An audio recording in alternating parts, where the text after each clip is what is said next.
Can I borrow your pen? So 15 seconds.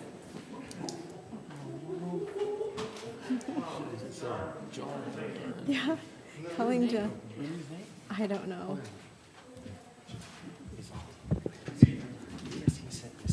This email to Tammy that did it like that. So. Wait, someone sent an email to me? What did I not do? I got this. We got it. Oh, you did? Yeah. What is it? West Side Fire Station. Yeah. Good. Okay. Good. Thank you. Okay, everyone, welcome to Kaysville City Council meeting. Today is February 19th, 2026, and it's just a couple minutes after 7 p.m. It's great to have people here. We're glad that you're here participating in the meeting, and for those online, you're also welcome, and we're happy that you're listening. Okay, our opening will be provided by me. So I will... I guess really what I wanted to just mention is how grateful I am to everybody who is willing to lend their voice to Kaysville. As I've been watching the legislative session, a bill will come in to a committee hearing and it will have all these problems. And through the course of discussion, pros and cons, the bill becomes better. And sometimes that happens over and over and over. With each amendment, improvements are made.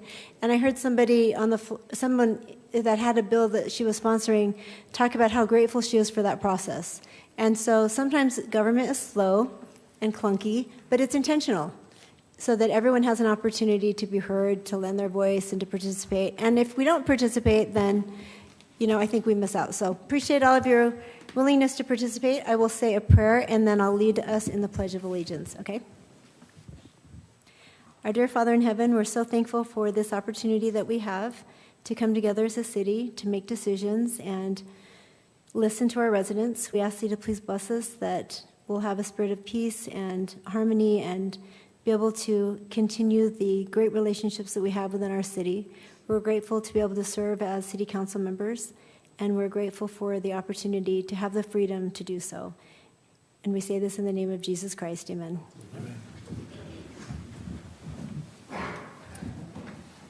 I pledge allegiance to the flag of the United States of America and to the republic for which it stands, one nation, under God, indivisible, with liberty and justice for all. All right, thank you. First item on the agenda is call to the public. We have a couple people that have signed up to speak. So Jason Sanders and then Don Jensen. Jason, come on down.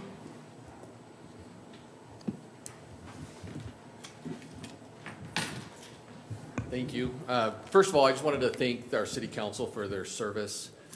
I've been vocal about various city things in the past, and I just love how you guys work things out and take care of things. So thank you, except for the two that are trying to leave us.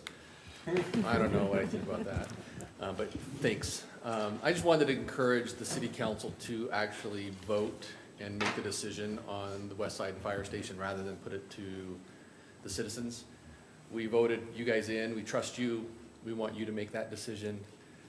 It's a hard decision that needs a lot of balancing between West Side, East Side, taxes, safety, all sorts of concerns about whether or not we can use Layton services or Farmington services. And I think the average citizen will vote for their own selfish interest rather than in the best interest of Kaysville City as a whole. But mostly we trust you guys. That's why we elected you. I think it's better that you guys make that decision. And you guys have all the information at your disposal. I would encourage you to do so. I live on the west side. We have a neighborhood pool. A kid was drowning a few years ago, and luckily there was a nurse at the pool who saved the kid's life. The paramedics, when they showed up, got there late enough. They said the kid probably wouldn't have made it. I worry about the city being liable at some point in the future. I'm an attorney. I worry about the city being liable if a kid does die or if someone gets injured on the west side, and because we don't have adequate resources that can get there in a timely fashion under the right standards, that Kaysville City could be subjected to some severe liability. And I don't think anybody would want that. So thanks again for your service, and thanks for your time. Thank you, Jason. Thanks, Jason.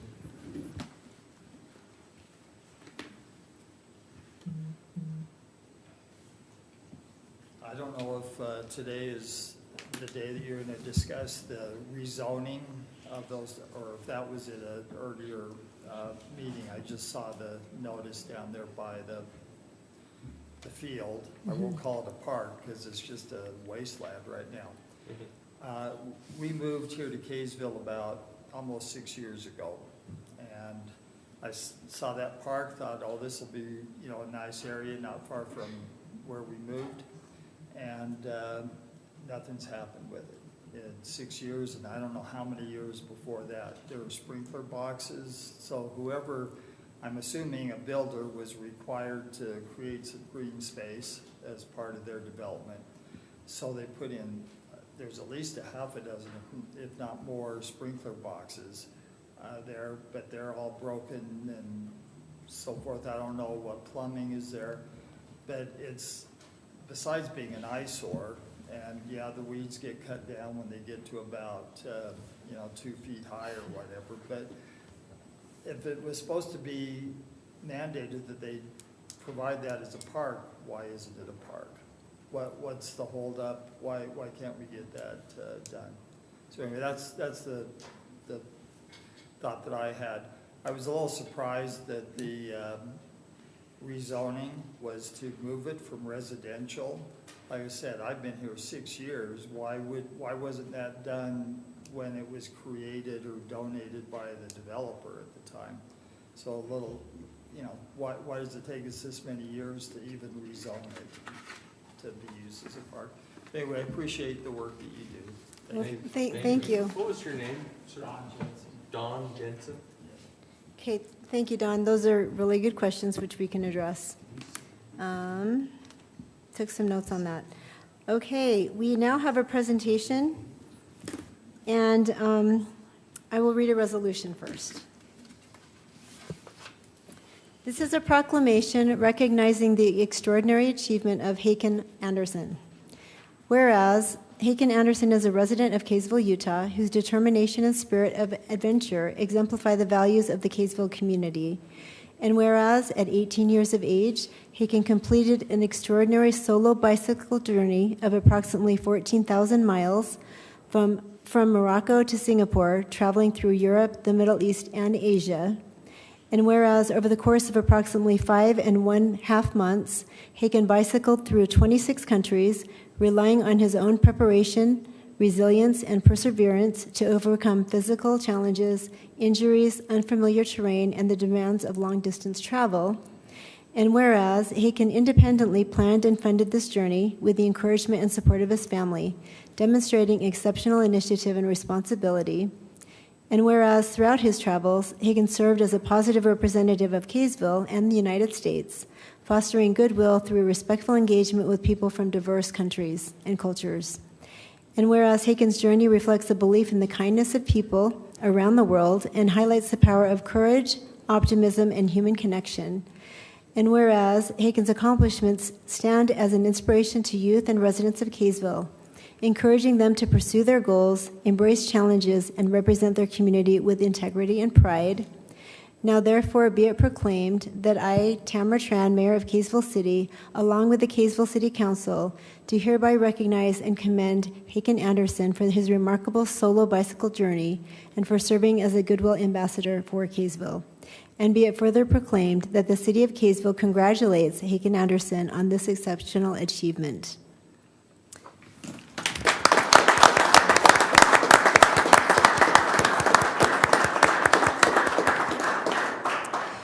Before I invite you up to share some of your, we'd love to hear about your adventure, but before I do that, I would like to invite up former Planning Commissioner and Kaysville City Council member, Jake Garn, to provide some context. Thank you. So this is kind of a funny story. I actually haven't met Haken until tonight. I was at the airport and waiting for my wife and my daughter. And while I was waiting, I met a gentleman who's probably about my age, like really old.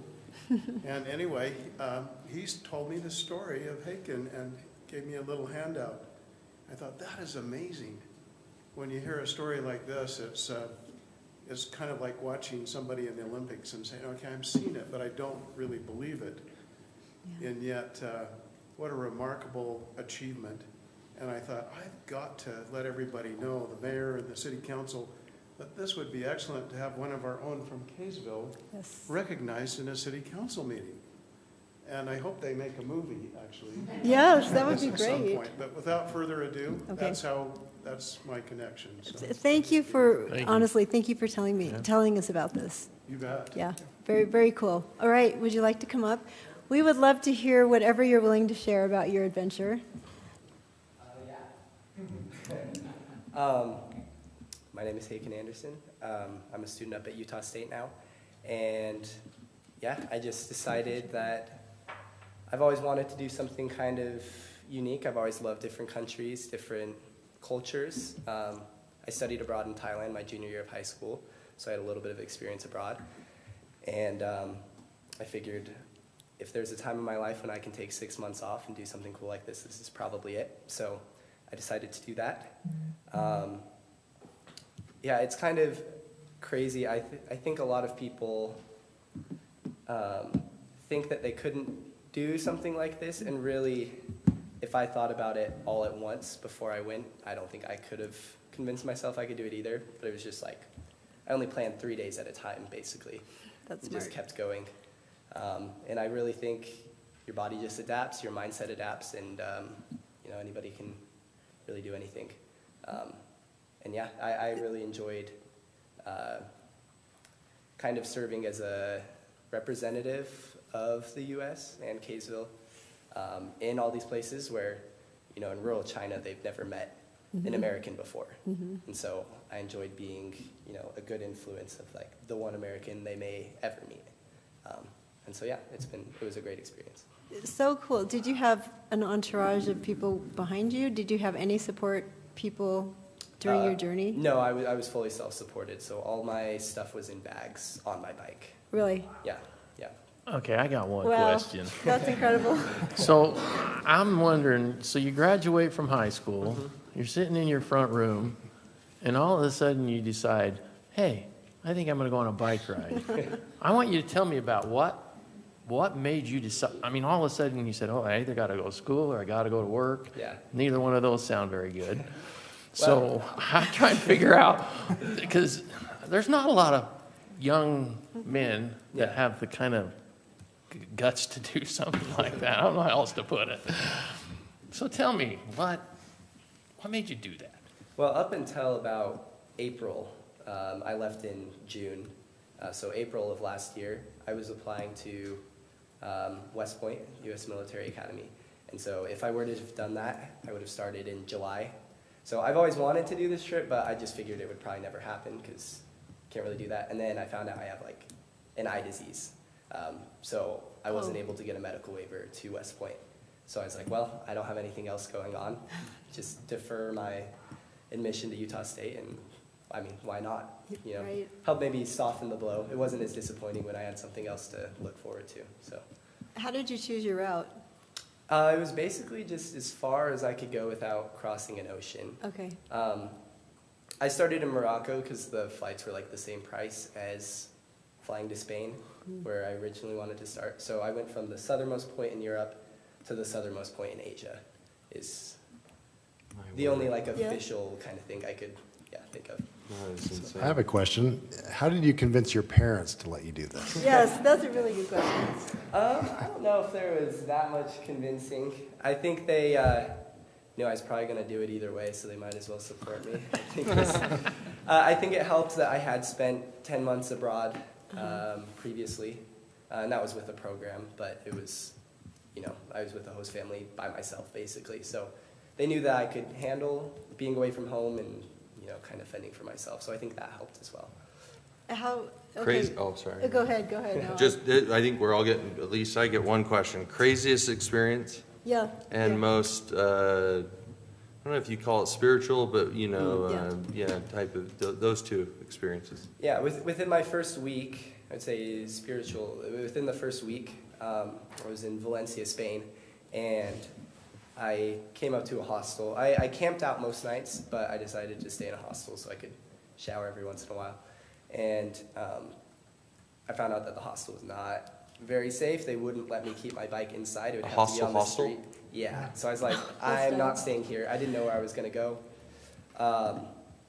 And so I just rode out. I mean, you can't really camp in the middle of a major city. So I went to like a Burger King, and I realized that there was an LDS church building right next door. So I just camped on the lawn of the church. And that provided the space for me. That wasn't intentional. It just happened to be right next to where I was. In terms of craziest experience, one that comes to mind, I rode almost the entire distance with a few exceptions over certain borders that I couldn't cross. And one spot was the Caspian Sea, because you have Russia to the north and Iran to the south, and so there wasn't really a great option there. So I decided to take a ferry from Azerbaijan to Kazakhstan. And there's no schedule for the ferry. Some people have waited as long as like 2 weeks for it to even come. And I just showed up, like, well, hope for the best, and it left within 2 hours. Wow. And so I didn't even miss a day taking that 12-hour ferry. So Sheesh. things just tended to work out really well, honestly. That's cool. I didn't have a lot of mechanical issues or anything. It all more or less held together. So Really? Nice. That's great. That's impressive. Anything scary? there were a few roads that were not very safe, and there weren't very many options. Uzbekistan in particular, the road quality was really bad, and there was a lot of traffic. But that was mostly my concern. There were a few maybe negative interactions with locals, but nothing too crazy. Like, people just didn't want to give me change or something like that. Nothing actually dangerous. It was mostly just the roads. No, that's cool. Were you on a mountain bike or a road bike? Gravel bike. Gravel actually. bike, okay. Yeah, that was So smart. kind of a mix of both. Any other questions? No, you answered them all. Okay, yeah. Well, Congrats. congratulations, Thank that's you. so neat. We do want to take a picture with you. Okay. So if, Awesome. and your family, that would be awesome, if you guys want to come up. We can have, Where do you want us to stand? Anne Marie will take it for us. Yeah, and Jake.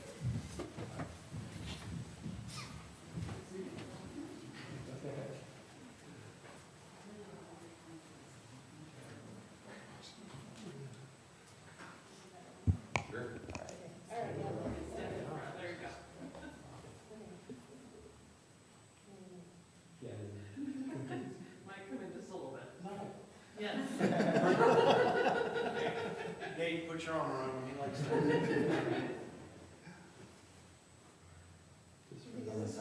Just right on the side. I've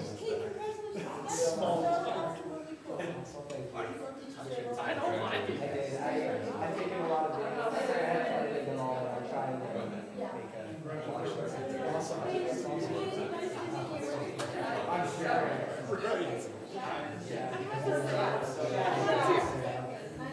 He loves it. So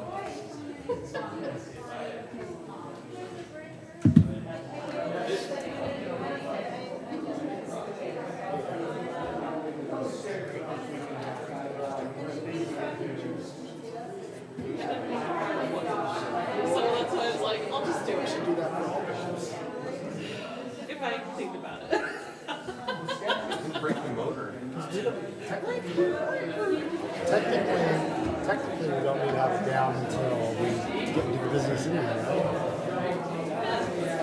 It's gonna break the motor. right? Okay, let's work.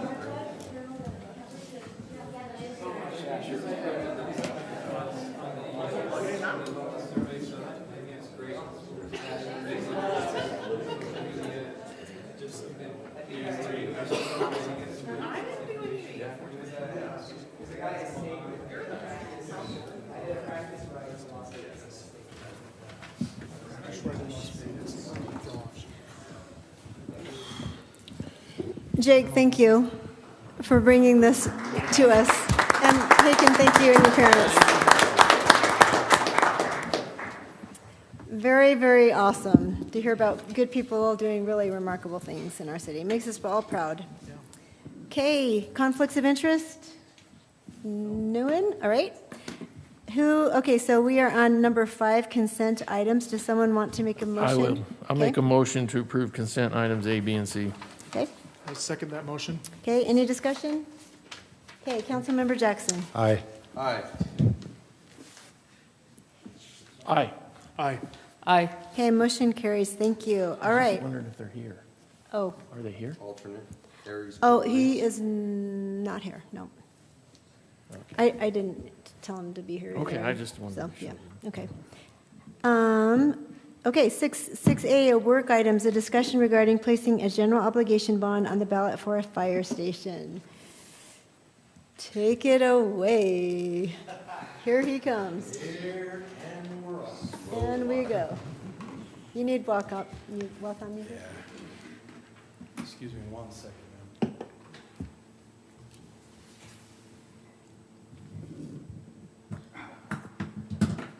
There you go. Mayor, council members, city leaders, residents, appreciate your time this evening.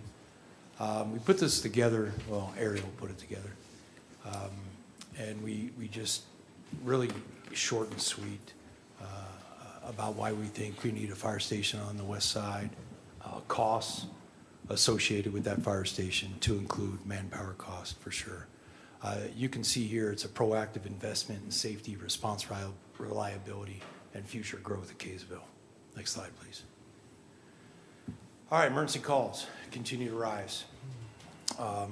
18.6%, greater than before. We can get down into what it was if you'd like. But we've been running pretty steady since about 20. COVID, there was an uptick. Obviously, we have an outlier of those type of responses. And then once it dialed into COVID, we actually had a downside because we didn't solely respond to COVID responses. None of us in the county would. So we've been going pretty strong, but I-15, obviously our mutual aid partners to the south and Fruit Heights took a lot of toll from us and added on to our response times. And then you got to figure when their response times increase, so will ours. Kind of goes hand in hand. Any questions? We're actually up almost 2% from last year so far this year. And I know we're only, 19 days into February, but. Hey, I have a quick question right there. Does this take into account when we were helping Fruit Heights, when we did have that contract, these numbers? The numbers, when did we lose them? 22-ish? Yeah. So Couple it years really ago. hasn't, it went down a little bit, but then. Yeah, we lost, at the time, the last year that we had Fruit Heights, 214, 213 was the calls. Previously, about 12 a month, so about 144 calls a year, previous years. So a little over 200, but yeah, we didn't shake from that.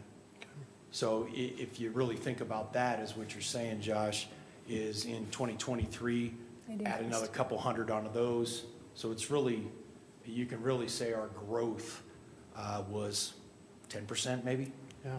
you know, but it's still growing, needless to say. Next slide, please. And here's really the nuts of it, right? Brain damage begins under 4 minutes without oxygen. Survival drops 7 to 10% every minute when you cardiac arrest. That's just reality. Those are numbers. Faster response times mean better recovery, for sure. I think the gentleman that first spoke here to you really hit the nail on the head. And it happens. And we can sit here and what if all day long, but all actuality is just a matter of time. It really is. Next slide. We just played this for a little bit. It's about 36 seconds. And all they did was start a fire. I think you got to hit the middle.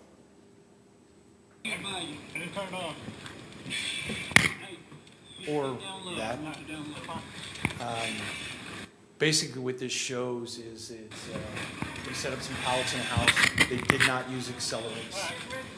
There was no other furnishings in the house except for a couple pallets in the corner. And with 36 seconds, this house was fully involved. Single family dwelling, single story. So you're looking at those response 36 times. seconds. To the far west, we're looking at about 12 minutes. That's reality, depending on where the house is. our last house fire on the west side, by the time I got there, I was about 9 minutes before I got there, coming from home, and it already been in the roof collapsed. Yeah, it's across the street from me.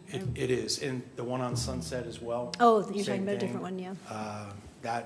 That one was ripping good in about, good thing we have cam videos from other houses. We had their videos.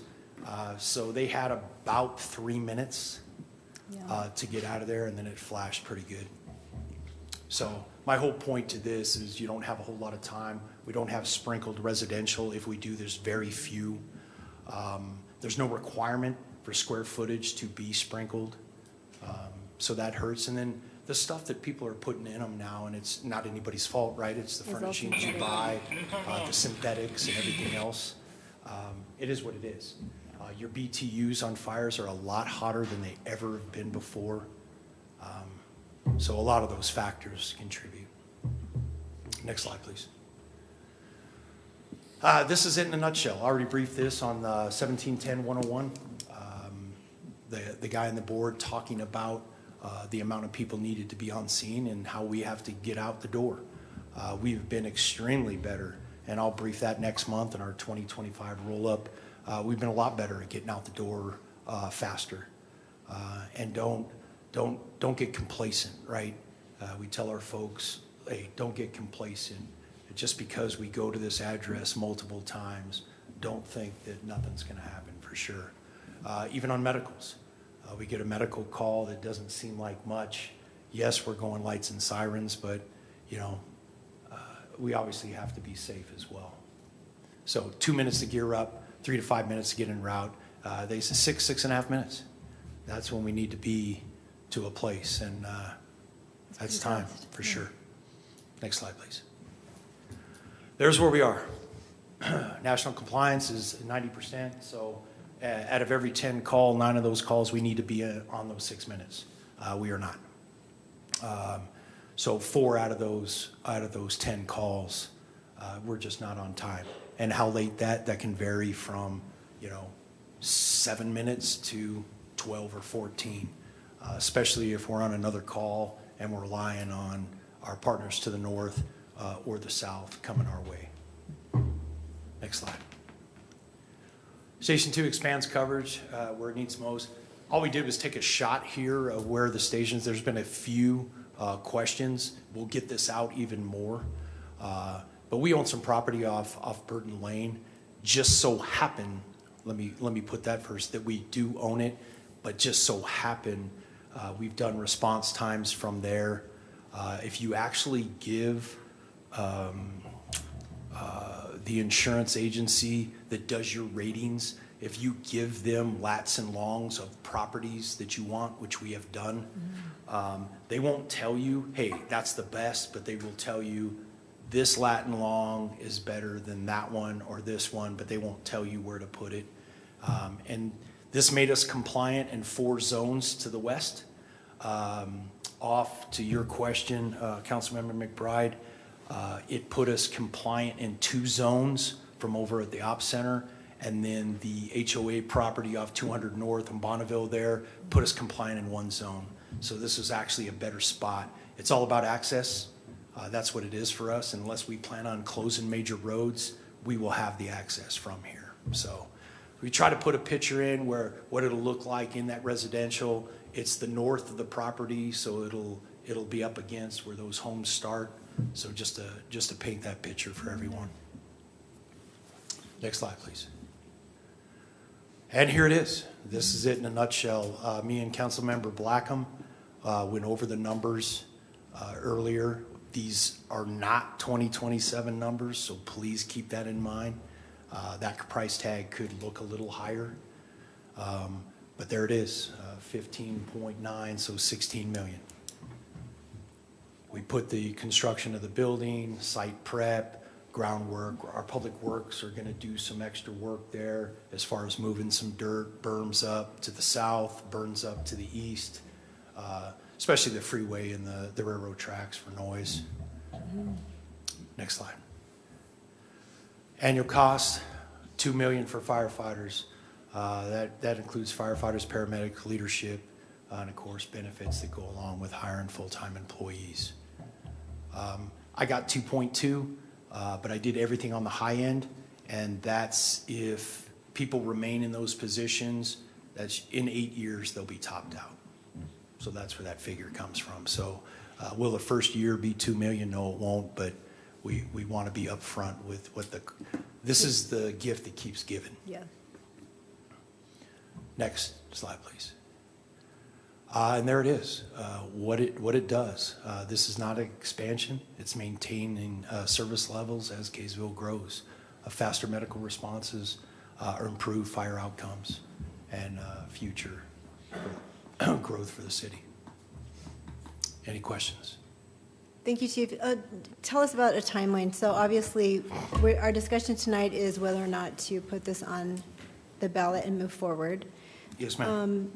If it's on the ballot, say it passes in November Okay. of this year, at what point does all of this start? We'd have to have engineering plans done first, right? Go to plans. So we and- wouldn't actually break ground until a couple of years, right? Potentially? No, I'd say late summer of 27. Oh, really? Okay, so we could move that fast. Okay, And then you're looking at, what, 10 to 13 month to build, okay, build-ish. okay. And really my comparison is, right now, the closest one would be Syracuse. About the same size building and about that time frame, Okay, barring any overruns or, Right. you know, yeah, equipment, whatever that can be. right. And so in terms of equipment, would we need a new truck as well? No, we'd be okay. We're eventually going to be coming to that anyway. Yeah. Right now, and I don't want to get sidetracked on Yeah. this, but after talking to Pierce, they're 5 years out now. Are they really I 5 mean, years? the last time I came to you, we were at 40 months. Mm-hmm. Now you're looking at 46 to 50-something months. That's Crazy. just crazy. That is crazy, That makes zero sense to me.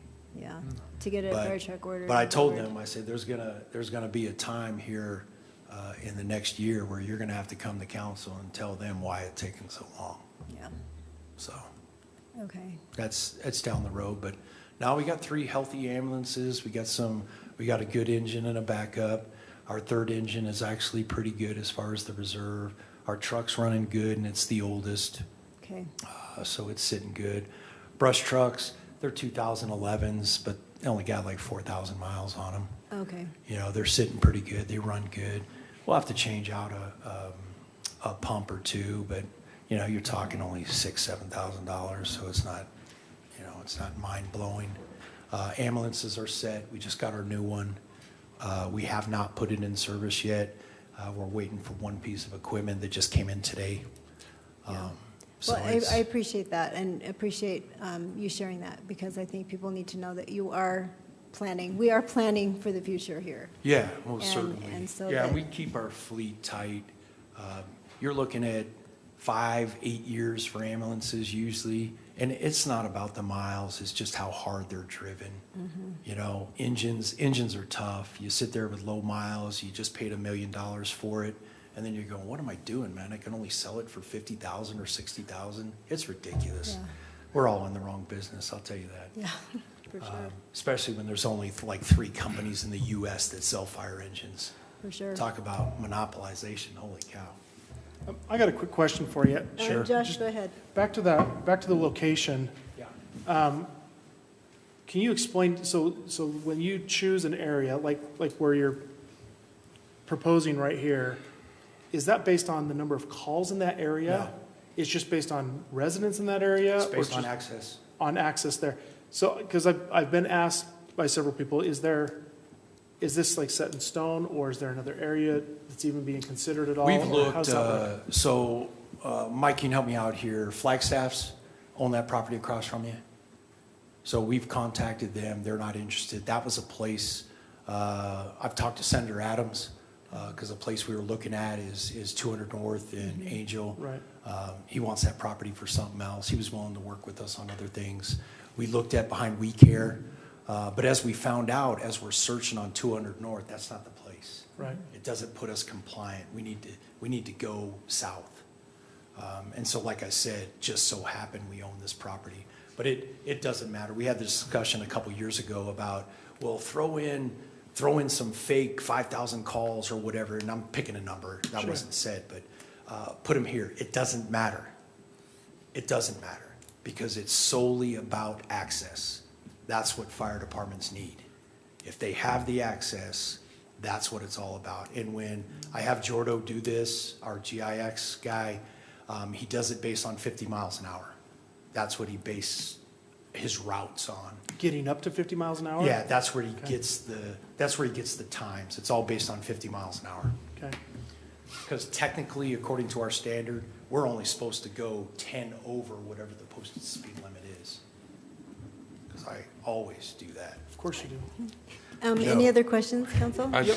Councilmember Adams, go ahead. Okay, thanks. Chief, Yep. how much of the need is the actual fires, and how much of the need is the paramedics element of it? Or do you see those as two different things? Ever? No, I don't see them as two different. I see them as a package. Package, okay. They really are. Because it's not like, and we had this discussion when we started doing the paramedic service. They go, okay, we're just going to hire paramedics. No, they do both. Right. And that's the luxury you have, that they can do both. So I don't even think it's fair to split it that way, because your numbers can vary. That's the problem. We're fortunate enough, usually we're at a 60-40 split, 60 EMS and 40 fire. It's usually 70-something EMS and the rest fire. So you're saying like 40% of your calls are come because of an actual, of fire? Not like, fire, like they're fire-related calls. Fire-related calls. Correct.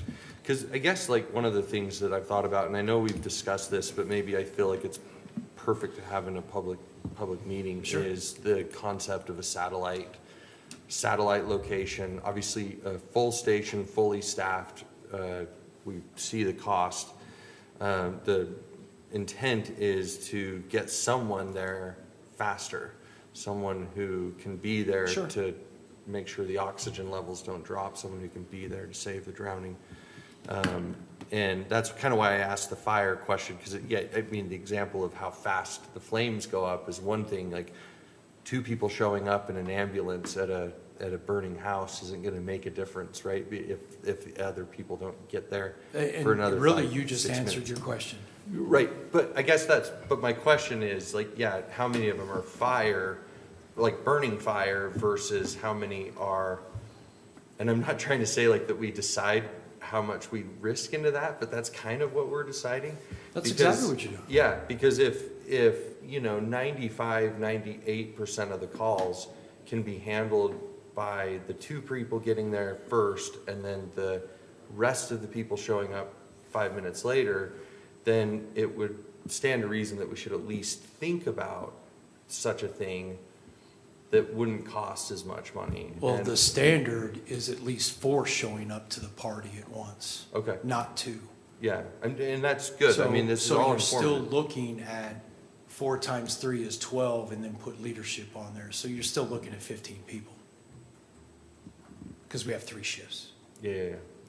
Well, but we're avoiding the $16 million building, I guess, is what I'm looking at. So And you're- how do we? You're talking, well, I'm just, this is all just a second. hypothetical, but I remember we've discussed this, and I feel like it's a good thing to discuss, because I think that's where my mind would go as a citizen first, is like, wait, why not have just a location so that some people can get there fast enough? And I think it's important that everybody knows why you don't think that's a good idea, and that we discuss it, at least so that. Well, you're still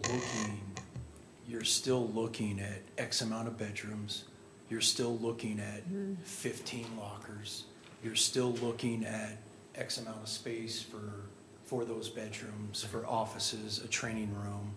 You're still looking at all those. So we can discuss a satellite station, but really those are meant for 2 people, right? Right. You park an ambulance there and call it a day. But that defeats everything that we're discussing and the risk. And if you want to take that risk as a city, that's. Well, that was That's- the paradox, it's a risk. right? That was the paradox when Fruit Heights left us, is that we were all saying, wait, how fast can Farmington get to Fruit Heights? You bet. And if I seem to remember, the thing was that they were claiming they were gonna leave something in Fruit Heights, Which they haven't done. the city center, or like they were Over gonna at their public works area. Yes, yes. park, Yeah. have somebody parked there and ready to go. We're gonna And- have an engine and ambulance there. Yeah, and that, I mean, okay, when I heard that, I'm like, okay, I guess that makes sense. Sounds like they haven't done that, but the idea kind of makes sense to have one, at a separate location, but not have to build the whole building. You talk about like, yeah, it would suck. Like, I just can't look at the back at all these guys because it's like trying to put them in a trailer. That's why I brought them. We could do That's exactly why I brought There's them. some really, really nice trailers that we could buy. Like each person could have their own $60,000 mobile home, like that we could park there, and they'd be pretty pumped, right? But it wouldn't be a station. It wouldn't be 16 million, and so I think that the discussion is worth it, and I love to hear from everybody else. I'm sick of getting chief glares right now. Hey, man, Any other council members have I have any? some- I have some Councilmember questions. Hunt. Oh, I have a separate question. Is that okay, Okay. John? If we you better step not. away from John, is that all right? John's thing for a sec? I accept. Okay, thank you.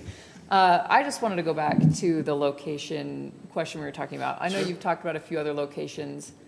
Do you feel like there's anywhere else in Kaysville that would be like better? Let me ask this if I can.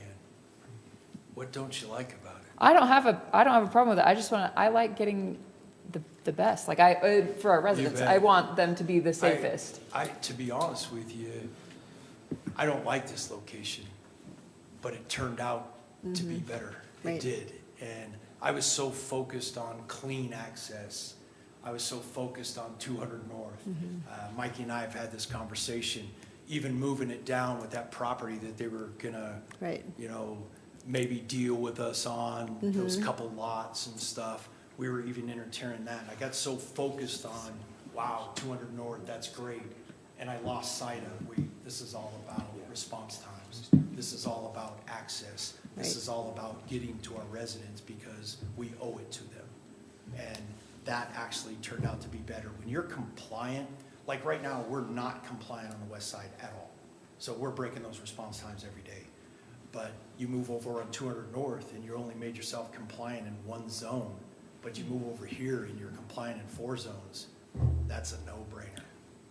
What about that? It's good What about coverage. the property Oh, right next just a to the sec. public works building? Councilmember McBride. Yeah, that's the one I was talking about earlier. Okay. That's the one I said would only put us compliant in 2 zones. Okay. Councilmember. Yeah. Jackson, go Yeah, a ahead. couple questions. Sure. So you mentioned this location, we would be compliant in 4 zones. How many zones total on the west side? Really, there's 6. 6, okay.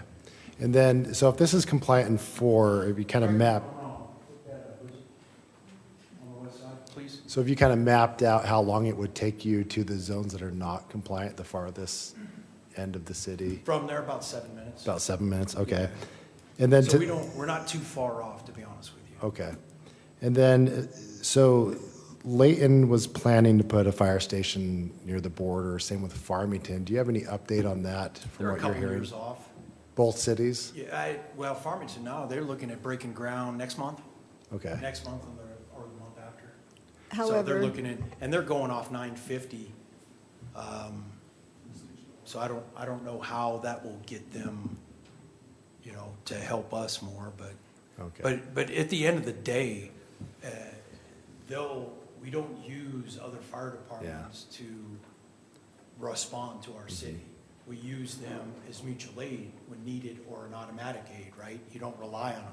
I know that we're going into certain cities more than others, and we're doing more than our fair share. But at the end of the day, we're responsible for Kaysville. Yeah. And I guarantee you, if Layton was into us 400 times a year, you would hear from somebody. yes. I guarantee it. So to that point, we had a resident kind of point out a few issues here. Sure. Mentioning that when we respond to Layton calls, they they ask for reimbursement? No, that's not true. Okay. It is true in a way. So we reimburse each other when it comes to paramedic riding on the vehicles. It's a PMA calls. We do not pay for any fire. No, we do not at all. Is that the So- same for all cities? No, Davis County. Okay. Everybody in Davis County. I've never liked it, never cared for it. It's like, why, we don't do it for fire, why would we do it? So there's been some certain movement, so really this is not, we won't be doing that anymore. Okay. So let me give you an example so you understand, Nate. If we respond, our paramedics, to Layton, and our paramedic rides on their ambulance, we charge them a paramedic fee. The paramedic fee is based on the state rate, and it's based on our collection rate. Our collection rate between all 8 departments in Davis County is about 42 cents on the dollar. So we take the state rate, take 42%, and whatever that number, it's like $268 or whatever, that's the paramedic rate. I wish Marin was here and I could remember. I set aside 10 grand a year for that. I think we've paid it twice. Okay. And people have paid us a couple times, so, no. Okay. And so last year was an 18.6% increase. Do you have a breakdown approximately of west side of town versus east side? Yeah, as a matter of fact, I do. Showed it Okay. to Jason today. It's based on our zone. Okay. But yeah, I can give you those numbers. Okay. Yeah, that would be helpful to see. And then, let's see, last question I have. There was some concern as well about the junior high on Sunset and traffic, how it can get really backed up. Are you concerned about that with this location? Okay. I'm not. Chief, will you explain that, my understanding is that with West Side calls, you use Burton already, right? Oh, yeah, absolutely. To access, and then it goes down through? It is. As a matter of fact, And that's then- one of our call increases that I was talking to Jason about. Okay. We increased on Burton from 191 calls to 200 and some. We did about a 71% increase Okay. on both of our zones in Burton. For whatever reason, it could be more medicals, it could be more home alarms, it could be various ones. But that 18 point some percent, as I indicated, I-15 went up, Farmington went up, Fruit Heights went up, and so did 89 as far as responses. Councilmember McBride, did you have a question? No, I think you answered my question as far as, just so I'm clear, that the location I'm talking about is right next to the ops center, right just down the street from Yeah, I know what this you're one? Okay, and that's the one you're talking about right Yeah. there? Okay. Yeah, that's- Yeah, that'd be nice. Oh, a quick question. Councilmember Yeah, Adams? maybe explain to everybody why, because at one point in time, I asked, the hiring of staffing the station, I had asked, could we split up the crew that we currently have at the current station, have half of them at the new station, half of them at the other station, again, satisfying the need of getting someone there other than, not everybody, but someone there first. And you explained it to me why that wouldn't work.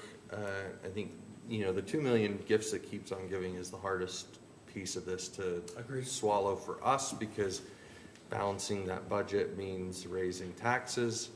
I think we can bond and pay for the station over a course of time and use different funds that won't hurt us as much as that pill. So help us understand why we need to staff both stations, full staff both stations. It's basically compliance, John, as far as the staffing that you need on a fire. It's no different than the slide that I showed on 1710, as far as you need X amount of firefighters on scene at that time. And if you keep going to the trough to the north and the south, we're just gonna have a problem not being able to cover our own city. And if you wanna take from Peter to pay Paul, which is exactly what you're saying to do, you're not accomplishing what the end goal is. You're not improving your force and your response times with the required people. you're bringing lower staffing to the game. And we're not achieving anything. And I know it's a hard pill to swallow. I get it. I totally understand. I'm glad I'm not in your position. I really am. Well, Councilmember? I think that's one Falcon. of the reasons why we're asking something like this goes out to a vote of the people, because this is a tough decision for 5 people to make. And I know Mr. Sanders said that that's something that we've been taxed to do, but I don't think anybody, when they voted us in, had that kind of a thought that that's one of the things that we would be taxed with. I think we all, as we got voted in, said we were going to be good stewards of the money, which we have been, I think, and we've tried to do that very hard. But when you have something like this, that, I mean, there's basically 2 revenues that the city gets, and that's sales tax, and we're pretty much peaked at that, and that's property tax, and Right. that's all spoken for pretty much. And there's a couple little franchise taxes, but they really couldn't go towards this. No, sure. So when you're asking for something that's going to increase your budget $4 million a year, 3.7, I'll just round it up because I like round numbers, but that's something that I'm more comfortable going to the people and asking, because right now we collect about 5.9 in property tax. It's going to take it up to about 10 million in property tax by time you're done. Yeah. Something that big and significant really, I feel like, needs to go to the voters. And if Hey, it's a priority, Right. and that's what I said. If it can go to the voters, then yeah, Right. I'm all for it. And let's hear what they got to say. Well- And you know me well enough, Mike. I'm doing my job by being here. Absolutely. I'm telling you the needs, Right. what we need, and then you take that risk or don't take the risk. Right. And you put it on to the voters. I got no skin in that game. Well, and I appreciate the conversations that we've had over the last couple of years, because Yeah, we've been for talking sure. about the fire station for a while. We frequently get asked, why don't we have one in the west side? And then I'll explain how much it will cost. And then some people are still, okay, well, we need it. It's public safety, and other people don't want it. And so I appreciate the willingness of the council to have a discussion, to put this on the ballot, because I agree. Well, It's a big ask for the city. I think it's a risk not to put it on the ballot. And I think it's Yes. a risk to put it on the ballot. Right. So you just gotta play that. But I'll tell you this, it gets on the ballot. It does not matter to me, but as long as the people vote the way they want to vote, that's on them. Well, for sure. Totally understand that. Well, and some of the people that are here, we have talked about fire districts. You know, is that a better way? Because there are some fire Right. districts in our area. Chief and I and Jason, we've met with other chiefs that are part of fire districts. The problem is that you need several cities to want to combine, and currently we don't have our sister cities are not interested in creating a district. Yeah, they Not for the basically next told 10 the mayor years. and I, just not right now, Yeah. maybe in a few years. So, Yes. If you don't have that interest, you can't go anywhere anyway, so. Right, but I just want people to know we've explored that option as well. You're right. That's And we good. have had this conversation for a long time, and there's been debate. You know, truly, you have elected us, but this is such a big decision that we do want input from the community. And But then we it's, do, I think thank it- you, ma'am. We do plan on doing our due diligence. Right. Obviously, we're not going to do things halfway. Right, There'll be plenty of fact sheets, Right. frequently asked questions. right. And I'll answer whatever questions people have, whatever concerns. We'll put together, I went through my old emails back from 18 and 19 when Jordo and I were doing the GIS stuff. We'll refresh those, we'll get them out, talking about fire, the placement, so everybody understands that. That's probably one of the biggest questions that I have heard from several people. When I say several, 5, 6 or so, is where it's going to be. So once we get that nailed down, you're comfortable with, hey, let's put it on the ballot, let's vote, let's get this going. We'll have all the information. Well, and that will be great, because it'll give us all time to learn about it and then really make educated decisions as we vote. So the plan would be to, if we pass this as an action item, or make this an action item, then it would be on the November ballot of this year. And then our taxpayers 3rd. can decide what we want to do. And we'll honor that decision. Because the bond payment will also require some money, as well as the ongoing expenses. So. Any Mayor? other- Yes. Oh, sorry. Councilmember Hunt. Can I ask one more question? Yes. It's almost, I don't know if Chief wants to weigh in too. So, you know, Farmington is paying for their fire station with, money from somewhere. They sold some property. And I know we've talked about some different kinds of things. Is there any kind of an update on where we are on any possible funding sources? Or are we planning on putting the whole thing on the ballot? Or do we have a Hail Mary? Jason, do you want to speak to that? That wasn't for me, right? You were there, so. Yeah, Farmington, as maybe a lot of you know, they're selling a significant piece of city property, and that's paying for all or most of their station. We don't have anything like that, unfortunately. So this would be a complete, funding through a GO bond. And by the way, speaking of why we're doing a general obligation bond, the gentleman asked the question earlier, why not just have the council decide this? In addition to this being an important matter, as the council members have said, you do get a better interest rate by going out and getting a general obligation bond. That's backed by the full faith and credit of the city, meaning the taxpayers have authorized you to do whatever you need to do, raise taxes, to make sure that that bond is paid off. And because that's a safer investment, you get a better interest rate versus just doing what you could do on your own, which would be a revenue bond backed by other things, sales tax and things. And so that's another reason. But again, Councilmember Hunt, that this would be put completely on property tax and a general obligation bond initiative. So, Okay. Can I ask one more follow-up question on Yes. that? Just with the general obligation bond, I know when I was first elected, the big thing was like, yeah, they have such a better interest rate. How much better is the interest rate? it fluctuates. I couldn't tell you off the top of my head. It depends on the bond market. I'm not gonna venture to guess because I was actually trying to look that up earlier today, and I think it's significant enough that we're talking, even if it's only 1%, when you're talking about a $16 million bond, it's pretty significant and worth. You'll see most cities will go after this typically first if they can get it, just because you're talking about probably millions of dollars over the course of 20 years. Sorry, in one more interest. follow-up Yeah. question. Sure. Just to kind of go all the way down that rabbit hole, if we decided not to put it on the ballot and we decided like right this second, we were like, we're gonna build it. I mean, how many months are we saving if we decided like right this second to just build it, as opposed to putting it on in November? I mean, I'd probably just say the time between now and November, I mean, even if we decided tonight, let's go ahead and do this, there'd still be a ramp-up process, but I don't know that we would be saving any more than just the time between now and November. Okay, so just a Because few once months. November hits, if the voters say yes on November 3rd, then we start the process of going out and doing design work. And if we started that process tonight, I don't know that it would be any different.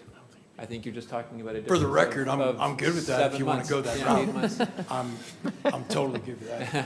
Yeah. I mean, may as well. Let's move to an action item and approve it. Is that We are. not the way it works? Pocket change. Hey, Councilmember Jackson. Just a comment here, like listening to the presentation and just the feedback we've received from residents. Last couple of weeks I've been thinking about this and leaning towards putting it on the ballot. Even today, we talked about this and that was kind of my choice. But I'm sitting here thinking about it. And as a resident that lives over here, I'm a little bit worried. And this worry kind of came from Mr. Sanders when he spoke about it, that if we put it on the ballot, I imagine there's probably going to be a lot of people that when they see the price tag on the east side of town, that they're not going to want to do that because we're all stretched thin as it is. And so if for some reason it was voted down, where does that put the city? Where does that put us? Where does that put us in liability in the future? Does it make it harder for a future council to navigate that? And up here, I guess, you know, we need to take into consideration the entire city and the buy-in from everyone. This is a big decision to make. I got a couple comments on that, if I could, to be honest with you, Nate. I agree with you. One of the first things I said is, I think the east side may not. And then I got reminded by somebody that said, hey, Chief, a lot of people on the east side have grandchildren and kids that live on the west side. That's true. And I was like, okay, that makes a little sense. You know, I don't know how much, but it does make a little bit of sense. And I think Mike and I have talked about this. Jason and I have talked that if it does fail, you're looking about 3 or 4 years before you can try it again. So that's something for you to think about. I guess at that point, prices are only going to go up. Right. Oh, I think they're going to go significantly down, Nate. No. No, you're right. Yeah. I don't I know. agree. We wish. But, you know, Mike, maybe you can chime in here because right now, as we discuss with some developers and stuff, we're holding pretty good. How long that's going to stay, I don't know. You know, We're actually seeing a little bit of a downtick in prices. I mean, or a holding, not so much down, but there's more big contractors available right now to bid projects. You know, I mean, there's still more than you can even imagine, but Yeah, it's crazy. It's crazy, but it is slowed down a little bit. But I'm sometimes, you know, I mean, I definitely don't want to rush into this. There's no way I want to rush into this. And sometimes if a bond fails for the first time, the second time it gets some really good momentum. I think Syracuse, didn't theirs fail the first time, and then, I don't know, I don't know, but sometimes you'll see places where they do fail the first time, and then people actually have a chance to think about it and understand it more, and they get the shock and awe goes. But that's why it's really important for me to have the citizens decide, because I may not see everything that they're seeing and how they feel. True. And when they look at, I mean, you know, the tax notice will tell them, the problem with the tax notice, it will only tell them the bond portion. It won't tell them the manpower portion. And that's where we have to educate them and know what they're doing, you know, when they do go vote, but so that they can make a conscious decision. I thought that was going to be on there, Jason.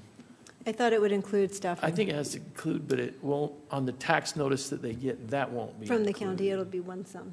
Won't it? Oh, I guess it would. It would have to. It would have to be, because Yeah. it's the only way you can. Yeah, it would have to. It would have to be. Otherwise- It'd be the full. It'd be the full amount. Yeah, it'd Yeah. be the full amount. Sorry. We're just separating them just for that, hey, this is what it is. Yeah, I this want is you to what it is, understand. but in reality, Yeah. this is what it is. For transparency's Yeah. sake, we're You breaking know, a lot it of down. people might think, oh, you know, 1.5 But million a year I'm payment. glad you brought that up because you're right. There's a lot bigger things to think about, for sure. But to be clear, the vote on November 3rd would be just for the general obligation bond. That's what they're checking yes or no on. But there would be language that would say, you're voting on the general obligation bond, but understand that this will that's also kinda what I come thought. with It had to be- another process of increasing for the Yeah. operating costs. Yeah. So So that would Right. be clear. because the GOP bond will just cover the bond for the station. It doesn't cover the personnel, but Correct. the personnel have to be covered in the same tax increase. Yeah. There's no way to pay for it. But the bond question on the ballot, we want to make sure it's very clear. Clear, So that- people realize this is for the building of the station as well as the maintenance. And so there'll be two separate issues, but they're combined total, right? Right. Oh, see you guys. Yeah, bye. Thank you for being here. You just added another one of the calls to the statistics. I appreciate the discussion. We've been talking about this for quite a while. So, what? Oh, a call. Okay, you're welcome, Farmington. Anyway. Okay, so obviously it's a very serious matter. We're not joking about this. I mean, we're being friendly about it, but I do realize we've been tasked with making hard decisions, but I do think that this is a big enough decision. I've talked to a lot of people on the east side who've asked me what's our plan for a fire station, also on the west side. So in my mind, I'm hoping it doesn't become this east-west sort of, frustration. I'm hoping not either. And we don't want to do that, obviously, to our city. So we're going to do the very best job we can to educate about all the options, I have, and when I say several, 10, 15 folks from the east side have talked to me, and they're willing. They're totally in. They Yes. understand it. They won't like the taxes, but Right. they get it. But that's only 10 or 15 people, so. Right, I have had the same situation where people have asked me what's the plan, and I've told them, and they've said, well, why don't you just do it? And so, for all the reasons that everyone has discussed up here, I recommend that we do put it on the ballot. We've had other conversations about it, and we'll see what happens. And just to let people know, if it fails on the ballot, we won't build it. Correct. So there's a little bit of, I think, question in terms of, does that just mean you pay for it in a different way? Right. Right? No. No, If it does fail on the It's one of the ballot, chances that you take. we'll That's what walk it is. away. But it is a risk, for sure. So we need to have a good discussion about it. So Councilmember Adams. I don't know, you are look we thoughtful. gonna be done, are we discussing it So we're after he discussing- leaves, or it sits down, or are we about to where we want a motion, or what are we thinking? Are you guys, any other questions? Councilmember McBride, no? Okay. I don't have any questions, but I may have comments later, Okay, yeah. absolutely, go. So that was I was just gonna make a comment mostly. Okay, Comments. we've got a couple of comments. Sure. Councilmember Hunt, Councilmember Adams, Councilmember Jackson. Okay, yeah, I think, you and I have talked about this quite a few times, and I think you understand where I'm coming from as far as I'm a very risk-averse sort of person. So I've been uncomfortable with the situation that we're in for a while. I think I would love to just move forward with it because I feel anxious about the possibility that we may not be able to build it. And I think I just wanted to share that I feel like it's important enough to be built. But I also respect the idea of putting it on the ballot and respect my council members' opinions on that, and feel like if that's the way to move forward with it, then that's what we should do. Personally, I would love to just take care of it because I do worry about those kids in the swimming pool or the other people, who experience emergencies over there.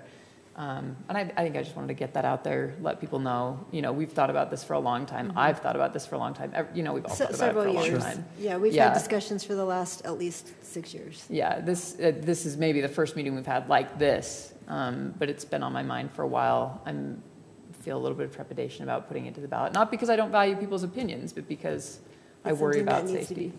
done. And wanted to mention that just because Councilmember Jackson brought it up, and I think it's an important thing to consider. So I think that was kind of the comment I wanted to get out there. Thank you, well said. Yeah, I think my comment actually ties into Councilmember Hunt's comment and Jackson's. Fortunately, this is a work item, so we're not taking action tonight. And so I guess my hope would be with the work that something we explore in the meantime, because that's one of the things, like once we know about, you have somebody like Jason who comes up and expresses that, and that's my immediate thought is how do we protect that even over the next year or year and a half. And I would like to explore the option where we own this property, explore the option of doing some type of, volunteer satellite something at this location, if it means that we have to invest in a nice Winnebago or motorhome or something for these guys that are willing to be closer for paramedic type situations to cover people or cover that area faster. I'd like to explore it if it's an option, because I think that even in the meantime between the vote and building the building, if something were to happen, we'd all be really irritated that we didn't even just think about, could we have had somebody closer? So you don't have to answer now because I know you're going to say it's a bad idea, but I'd like to think about it. Yeah, just along those same lines, concerned about the timeline, and then, educating folks, putting it on the ballot. I would love to have public input. That's going to take a lot of work to educate everyone, get their input. But then we have to do it all over again for the tax increase to cover the yearly costs of it. And so I'm just wondering if we're creating a lot more work on this situation than we need to, because everyone knows we need to have more coverage. And so just kind of a thought throwing out there. And I think the considering all- savings on the Go bond is like 600, and at least with ChatGPT, according to ChatGPT, between the two bonds is like 600, between $300,000 and $600,000 that you save by going with the Go bond versus a conventional bond. So there's your savings. Is it worth it? Well, And hearing the people. So you want me to make a motion? any other comments before his motion? Go for it. I'll make a motion that we move this current work item, I folded the paper, work item discussing placing a general obligation bond on the ballot for a fire station on the west side, that we move it to an action item. I'll second it. Okay. Councilmember Adams. Aye. Aye. Aye. Aye. Nay. Okay.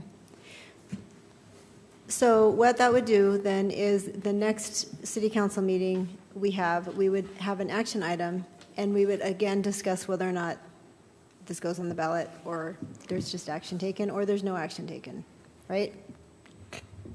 Or does this Can I- move it to the ballot, Mayor- to a ballot question at Right. the next action So- item? State statute requires that the council adopt the actual language that goes on the ballot 75 days before the actual Ballot. election date. So that'd be, the August 20th meeting would be kind of our target date to adopt Okay. that language. Okay. So this So vote, we though, have- is to kind of just give a checkpoint that we're moving in the right direction, because we're starting to invest money and staff time and city resources into preparing things. We're looking at putting out an RFQ to kind of do some preliminary site design or renderings, things like that.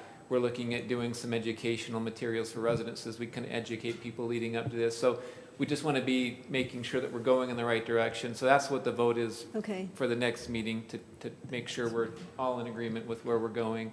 But then there would be a formal resolution at the August 20th meeting to adopt the actual ballot language and formally put it on Okay. the ballot. Oh, here's a question then. What I'm kind of hearing is that some council members might be willing to just take action on it without it being on the ballot. Is that correct? Am I hearing that right, or The bookends, I think. more Maybe the more discussion? bookends. Yeah, I just wanted to give some more thought to it. Okay, and so- maybe talk to Chief a little bit more over the Okay. next week or 'Cause- two. And that was my. I'm not sure what Councilmember Jackson's nay was for. I don't know whether it was for, he nayed because he didn't want to move it to an action item to go on the ballot, or do you want to just make a motion to pay for it? No, my. So I'm not sure what your nay is. That's Yeah, what my I nay don't was understand. just a little more time to consider it versus putting it on the next agenda item for next council meeting and then having that vote. But I'm okay moving forward and trying to figure out how to like educate folks and talk about this more. I just feel like it's a big decision, and I mean, we have some time to work with here, and so I didn't see a need to really move forward right Well, in this okay. council meeting. Just like a horse doesn't have to explain why it neighs, neither does Councilmember Jackson. Well, no, I Okay, need to well- understand why. So point of order, we wasn't sure. had a motion to move this to an action item, and the item that we would be moving is an action item regarding placing a general obligation bond on the ballot for a fire station. That would be the action that we would be taking in the next meeting. And No, I'm wait a not minute. ready to According- take that action yet. so. According to the, Okay. I to wish the you motion. had given a friendly amendment. Right? 'Cause maybe it would So- have before we. So just a question. Okay. Does it have to go on the next, it doesn't have to go on the next one, it but, could be, I mean, give yourself some time to get some more info or whatever, doesn't, That, So it that could could be be, 3 that could be a weeks. It could motion be- if it's desired to continue to discuss it. Absolutely. oh, I'm okay, I just want to make sure you're prepared to bring it in 2 weeks. It does, I'm not saying that you have to rush it, we got some time. Right. We do and we don't.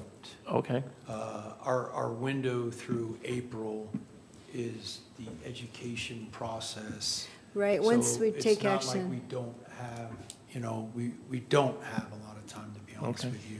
Once- We have an RFQ that we would like to pull the trigger on, because as I heard from city employees that actually live here, they would like to see some sort of, what is it gonna look like? They want to see that. So that's what the RFQ is for. So in that, can we at least get permission to go ahead with the RFQ and get some sort of, and Cole, you're a lot smarter than I am on this, to get some sort of drawings out there for renderings. the educational process. Well, and just to clarify, once we make a decision to put it on the ballot, then we can no longer advocate either way. Is that how that works? And that's the August resolution that we could potentially pass? As soon as we pass that, we cannot discuss it anymore? Right. No, The state statute says kind of broadly that cities cannot influence a ballot initiative. Okay, But what that means is, from what we've been told in general terms, don't go out and say vote yes for Okay. this. But But you we can can certainly discuss educate. it. but we can still you- discuss it, okay. Absolutely, you can educate, like the things that we've been talking Okay. about tonight would be certainly fair to Okay. do, to continue to educate, provide reasons why we're putting this on the ballot. Okay. if that's the open decision. houses. And we can do that through November if we decided to do that? Absolutely. Correct. Okay. All right, so have I lost track? We had a motion, we had a second, we took a vote. So the action is to move it towards a future council member or meeting, and then have a discussion about putting it on the ballot and taking action either way, right? Correct. Okay, all right. Yeah, understood. All right, guys, thank you. And we will continue talking. We good on the RFQ? I think that'll have to be through the action item. Because this is work item. If- That's my, If I may, Mayor. Go ahead. Councilmember, so we have $38,000 of fire impact fee funds that are use it or lose it. We have to spend by June 30th. Okay, And so we thought this would be a great use of that fire impact fee money. Otherwise, if we don't spend it on something fire-related, then those impact fees have hit an expiration date. So that's one of the thoughts also behind using some of that money. will the RFQ process cost more than that? Cole, I guess that's part of the process, is we'll kind of see what that would cost, but I'm not anticipating. It shouldn't, I mean, Yeah, it's the RFQ process is just simply posting it. setting out an RFQ, which is Yeah. a request for qualifications to Right. certain architects, engineer firms throughout the state. And so we're soliciting qualifications for Right. those that we would then meet on, select a firm to work with, and then we would negotiate that fee. If you think about a construction process, it's got a lot of different components to it. It's got a schematic design, it's got a design development, and then it's got a construction design process. The very first thing you start off with is just basically your schematic design, just kind of like, what are the needs, where is it gonna sit, how's it gonna, look, not in a real deep dive, but in a sense. And so Just a basic this rendering? first phase in the scope of what we're proposing with the RFQ is the first phase would be solely just this schematic design phase. And then that would be followed up pending whether it's city council voting to move 100% ahead or putting on the GO bond. Then it would fall into the subsequent phases of, design development, construction design, drawings, and then full construction. So So that So rendering or that the schematic, RFQ process is simply, like Jason said, was just spending some of this money that we have to spend on the fire station. Let's spend it and make it, utilize it in the best way. By doing this, we're not at anything. We have a schematic design, similar Okay, to what we've that'll done be with the for it. operations center. We went through a whole design process there. We have the schematic design, we have some design development, and because it hasn't been funded, we're just sitting on that. okay, And so when the time comes again, whether it's this November or whenever, Okay. we move forward with that. So this, right now, is just to select an engineer, architect firm to help us get those initial schematic designs. and the money that you're just talking about Yeah, is we're enough not- to pay for that? Yeah, Okay. and if not, just to let you know, if not, we have another 100 or so grand that we have to spend by next June. Okay, so there's money set aside There and is. dedicated for And this purpose, okay. Oh, sorry, man. Councilmember Adams. Yeah, thank you. I would say too that it seems like the discussion really between Councilmember Hunt and Councilmember Jackson has to do primarily with the discussion of whether or not we just vote on it rather than put it to a ballot. It seems like the RFQ would happen either way. Yes. That is correct. Yes, we would need to. Because So we I would say still that would then like, that, whether it goes that way or another way, we still would like to still educate people. right, Things where out. there's, where you have money to pay for it and Yeah, we're not asking. all for parties money. it would benefit, I don't see any reason why not to do it. Yeah, so putting out an RFQ, would we get that information back, the drawings back, before we make a decision to put it on the ballot? Because to me, in my mind, I was thinking we're putting the cart before the horse, so to speak, of moving forward as an action item without more information in that regard. It completely depends on the time frame. If you're thinking like July, August, I think that's totally realistic.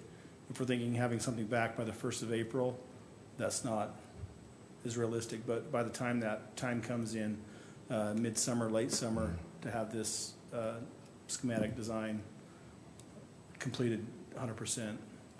And that's part of the process with this RFQ process, is selecting the firm that can meet some of the timelines that we have in our heads as far as this goes. So that's part of this whole selection qualification process. But I don't know, Nate, that or Councilmember Jackson, I don't know that the RFQ, like the schematics, would change people's mind as to whether or not it goes on the ballot so much as like it's a so I see what you're saying, cart before the horse, but Yeah, I don't I guess think more it's for the like council. It wouldn't be like we would see hard costs from the RFQ. We would just see renderings. More approximate costs? Yeah, so like make sure that it isn't like all gold or something. Well, and Jason, you mentioned June, so we have to make a decision by June. We have to, on the fire impact fee funds, No, on On the- whether or not we put it on the ballot, and then we do a resolution in August. Isn't yeah, that the what you said? resolution, the requirement is 75 days before November 3rd. So Okay. by the August 20th meeting would be the deadline to get the resolution, or the resolution on the ballot language approved. Okay, but that means prior to that, we would have to approve it going on the ballot or just building it. Wait a minute, though. By August 20th, that resolution has to be approved for the ballot language. Okay, Okay, but I want to just make sure we're clear on one thing, and that's it. The motion we made and the motion I seconded was just to move whether it goes on the ballot or not to an action item. That's what I got. That's what I got. Correct. Okay. right. Because we're talking about all these other things in the middle of it. But the Well- action item was only to move whether it goes on the ballot or not. Well, Right, but what then did you brought- Anne Marie get? But then you brought up the RFQ. Okay. But then there's a And- lot of other. Regarding the June, so we have to spend that fire impact fee money by June By June, 30th. okay. And really, like it's been said, whether the vote would be start today on working towards building a fire station, or wait till November 3rd to see what voters say, or wait 5 years from now to see what voters We say. still need it. That's still a step forward in a process that will Okay. eventually probably happen. Okay, okay. And I right. think that if So- Nick were here too, he would say that during a work item, oftentimes it's just for staff to get direction, Right. right? So even though, I think at least, Mike, tell me if I'm wrong, but you're pointing out the fact that the work item wasn't about the RFQ or any of that stuff. So it's kind of, I think his point is bingo, right on the money, that like we didn't notify the public or say that we were going to be talking about an RFQ. However, I think that Nick, if you were here, probably would say yes, but what you're giving is the direction to start moving towards that maybe, and if that includes the RFQ, that would. With the grant money that we have already Realistically, approved. part of building a fire station, whether it's on the ballot Mm-hmm. or you do it, you're still going to have to do a needs assessment, and we Right. already have money for that. That's an administrative act. Right, right. And I don't see that really doing anything Right. with us. No, that's fair enough.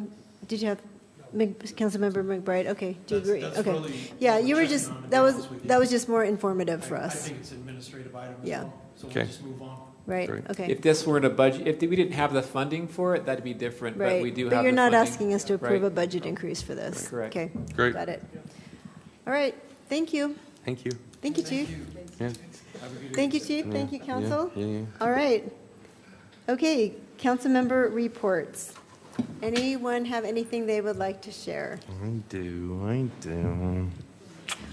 I just want to address Mr. Jensen's comment because he sat here patiently. Yes. There was not, unfortunately, on our agenda. I think maybe Planning Commission had it last week, unfortunately. So, but I think since you've sat here patiently, I'll tell you what I do know about that. And maybe Cole, he thinks he just got out of it, but since he's here, he can help answer any questions as well. Yes.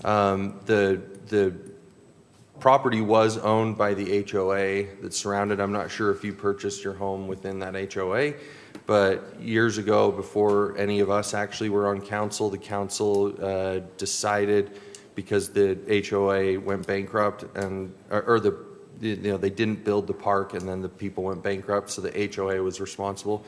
The council took over that land from them, and it's now owned by the city, with the promise that we would develop and put a park first on the one side, which you've seen obviously with the grass, and then that the other side would be done as well. We've done renderings, we've had lots of things put out as far as what we would do there. It just costs a lot of money, and I hate it. We all hate it, especially since the corridor's been put in. That's sort of the gateway into Kaysville. People see that as their first thing.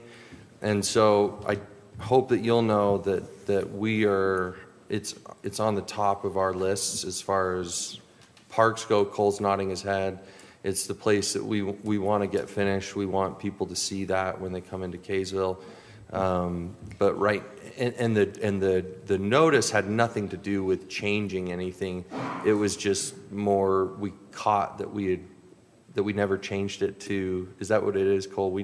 We had never changed it, and just for whatever reason, nobody had noticed that. You can't even build homes under the electric things anyway, and so the fact that it was zoned residential just really wasn't an issue because it was owned by us, and the intent was to make it a park. So apologize for you having to sit through the whole meeting, but hopefully it was Well, and also, when the HOA asked the city to take it over, they put some restrictions on the property. So that's also why there's been a little bit of a delay, because we can't just build whatever we want according to our agreement, right? So mostly no skate parks. So it's a little bit complicated, but we totally respect your thoughts there and understand, like Councilmember Adams just said, we would like to do something there. We're just waiting out the details. Last year, there was a sign that said Navy Park, so I thought, oh, well, maybe it's moving, something's gonna happen. And my name that I was gonna submit was, wish it wasn't. Oh, Okay, usually, okay, I appreciate okay. wish it was. Thank you. Councilmember Jackson. Yeah, so this week, the city, we had the kickoff meeting for the 4th of July week, and we're celebrating 250 years as a country.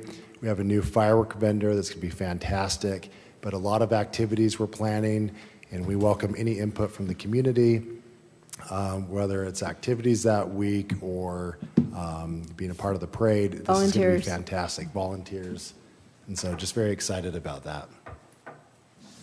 Thank you. And we really do need volunteers, because we'd love to see really cool things happen, but it can only happen with volunteers, with city support, because we just don't have enough employees that are available on the 4th of July. So if you're willing during that whole week to volunteer in some capacity, please let us know. We'd love to involve you and have you be part of that planning process.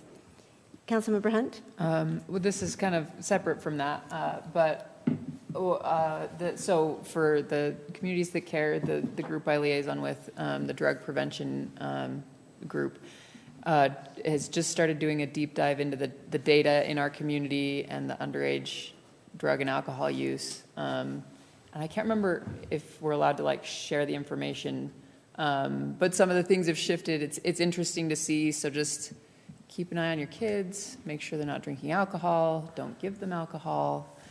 That's bad. And that's just kind of the update I wanted to share is we're moving forward on that. We're trying to help people out and keep kids safe. Thank you. Any other reports? Okay, I'll just add that we are tracking the legislative session. It's moving quickly. There are a lot of bills. I think there are over 700 registered bills, numbered bills, or bills in the works.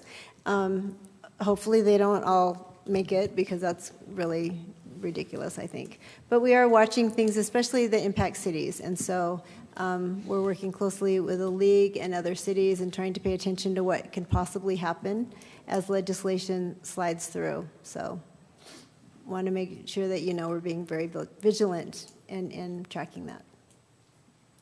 All right, well, Jason. Thanks, Mayor. Just a couple of calendaring items. Kaysville University is getting close to wrapping up. We've got 2 more nights, so anyone who's interested. We've had pretty good participation. Councilmember Blackham and Councilmember McBride have been to, I think, every single one so far. We've had several planning commissioners and a few employees who've been coming, and I think we've all learned some great information. So next Wednesday is fire. It'll be at the fire station at 6 o'clock, and then the week after that, the Wednesday following, will be the final one, police station at 6 o'clock. It'll be graduation, but everyone's still welcome to attend, and again, it's been a great learning experience.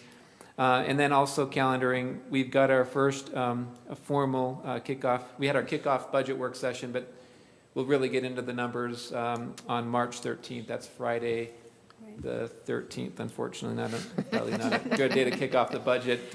Yeah, that sounds ominous. 9 a.m. to noon on the 13th, and look forward to that process. And that's all. Okay, all right, thank you.